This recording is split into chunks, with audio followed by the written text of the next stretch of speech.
ఓం శ్రీ గురుభ్యో నమః. ఓం శ్రీ మహాగణాధిపతి అందరికీ నమస్కారం. ఈ వీడియోలో సంకష్ట చతుర్థి వ్రతం చేయడం వల్ల కలిగే ఫలితాలేంటి, ఎవరు చేయాల్సి ఉంటుంది, ఎందుకు చేయాల్సి ఉంటుంది అనే విషయాన్ని ఇక్కడ తెలుసుకుందాం. ఈ నెల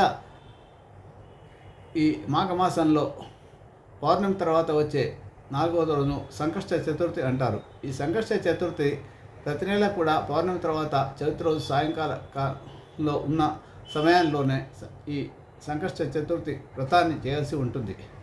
కాబట్టి దీని గురించి వివరంగా ఇక్కడ తెలుసుకుందాం. రేపే సంకష్ట చతుర్థి, అందువల్లనే ఈ వీడియో పోస్ట్ చేయడం జరుగుతుంది. సంకష్ట చతుర్థి దీన్నే సంకట చతుర్థి, సంకట చవితి అని కూడా అంటారు. నిజానికి ఇది సంకటహర చవితి.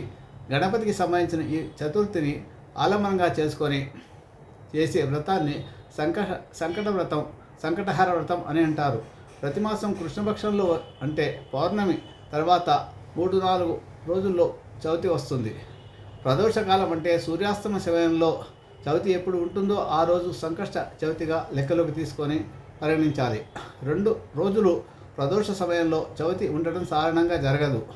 ఒకవేళ ఎప్పుడైనా అలా జరిగితే 2వ రోజు సంకష్ట చవితిగా తెలుసుకోవాల్సి ఉంటుంది.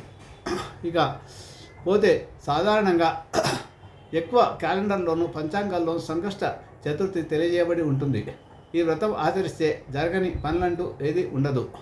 ఈ వ్రతాన్ని 3 మాసాలు కానీ, 5 మాసాలు కానీ, 11 మాసాలు కానీ లేదా 21 మాసాలు కానీ ఆచరిస్తారు. ఈ సంకట వ్రతాన్ని సంకట చవితి రోజున ప్రారంభించాల్సి ఉంటుంది.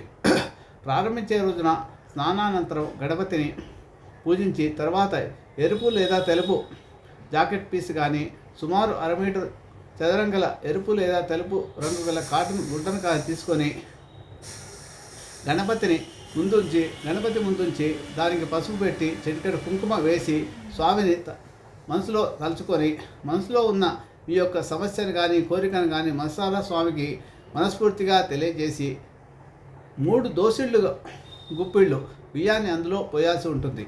ఆ తర్వాత 2 ఎండు ఖర్జూరాలు, 2 వక్కలు మరియు దక్షిణ ఉంచి తమలపాకులు అందులో ఉంచాలి. మనసులో కోరికను మరోసారి తలుచుకొని మూటగట్టాలి. దాని స్వామి ముందుంచి దీప నైవేద్యాలతో టెంకాయ లేదా అరటిపళ్ళుగా నివేదించాలి. ఇంట్లోనే ఒకచోట గణపతిని ఉంచి ప్రదక్షిణ చేయవచ్చు కూడా. పూజలో ఉన్న గణపతిని తీయకూడదు. శారీరకంగాను మానసికంగాను స్వామికి ఎంత సేవ చేశామన్నది ముఖ్యం ఇక్కడ. అంతేకాని ఎన్ని టెంకాయలు సమర్పించాము, ఎన్ని పళ్ళు నివేదించాము అన్నది ముఖ్యం కాదు. ఈ పూజకు సూర్యాస్తమం అయిన తర్వాత స్నానం చేసి దీపం వెలిగించి స్వామికి లఘు పూజ చేయాల్సి ఉంటుంది. సూర్యాస్తమయం వరకు ఉడికించిన పదార్థం కానీ, ఉప్పు కలిసిన పదార్థం కానీ, వేయబడిన పదార్థాలు కానీ ఏవి కూడా తినకూడదు. పాలు, పళ్ళు, పచ్చికూరగాయలు తినవచ్చు. అనుకున్న సమయం ప్రకారం 3 మాసాలు కానీ, 5 మాసాలు కానీ, 11 మాసాలు కానీ, 21 చవితులు కానీ ఈ పూర్తి అయ్యే వరకు ఇలాగే ప్రతి సంకటహర చవితికి చేయాల్సి ఉంటుంది. చంద్రోదయం తర్వాత చంద్రదర్శనం లేదా నక్షత్ర దర్శనం చేసుకొని చంద్రునకు దీప నైవేద్యాలు సమర్పించి మామూలుగా భోజనం చేయొచ్చు. నియమం పూర్తి అయ్యాక ముడుపు కట్టిన బియ్యంతో పొంగిలి చేసి స్వామికి నివేదించాల్సి ఉంటుంది. ప్రతి నెల ముడుపు కట్టాల్సిన అవసరం లేదు. ఒకసారి ముడుపు కడితే అది చివర మీరు ఎన్ని నెలలు సంకల్పించి 6 నెలలు చేసిన తర్వాతనే ఆ ముడుపును విప్పాల్సి ఉంటుంది. అంతవరకు అది పూజ గదిలోనే ఉంచండి. ఈ వ్రతం వల్ల ఎవరికైనా ఏ కోరికైనా సిద్ధిస్తుందని ప్రతీతి. దీనికి కాదు సంకటహర గణపతి స్తోత్రం ఉంటుంది. ప్రణన్య శిరసా దేవం గౌరీపుత్రం వినాయకం భక్తవాసం స్మరే నిత్యమాయు కామార్థ సిద్ధయే ప్రథమం వక్రతుండాంచ ఏకదంతం ద్వితీయం తృతీయం కృష్ణపింగాక్షంచ గజవక్రం చతుర్థకం లంబోదరం పంచమం చ షష్టం వికటమేవ చ సప్తమం విఘ్నరాజంచ ధూమ్రవర్ణ తదాష్టకం నవమం పాలచంద్రంచ దశమాంతు వినాయకం ఏకాదశం గణపతిం ద్వాదశంతు గజాననం ద్వాదశైతాని నామాని త్రిసంజ్ఞం యః పటే నిత్యం నచ విఘ్నభయం తస్య సర్వసిద్ధికరం ప్రభో విద్యార్థీ లభతే విద్యాం ధనార్థీ లభతే ధనం పుత్రార్థీ లభతే పుత్రాన్ మోక్షార్థీ లభతే గతిం జపేత్ గణపతి స్తోత్రం చతుర్మాసై ఫలం లభేత్. సంవత్సరేణ సిద్ధించ లభతే దాత్త సంశయ అష్టభ్యో బ్రాహ్మణేభ్యశ్చ లిఖిత్వాయ సమర్పయేత్ తస్య విద్య భవేత్ సర్వ గణేశస్య ప్రసాదః అనేది ఈ శ్లోకం. ఈ శ్లోకాన్ని పూజ అయిన తర్వాత జపించాలి. ఈ రకంగా ప్రతి నెల కూడా గణపతి ఆరాధన చేయడం వల్ల ఎవరికైతే వివాహం ఆలస్యం అవుతుందో, అలాగే సంతానం కలగడం లేదో, విద్యలో అభివృద్ధి కలగడం లేదో, పిల్లలు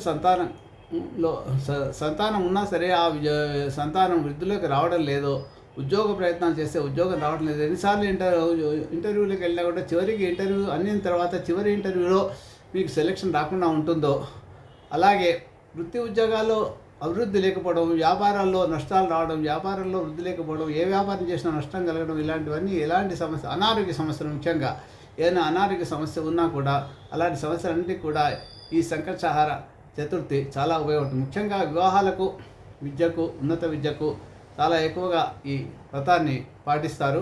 తప్పకుండా ప్రతి ఒక్కరూ ఈ వ్రతాన్ని ఆచరించి తప్పకుండా మంచి ఫలితాలను పొందండి.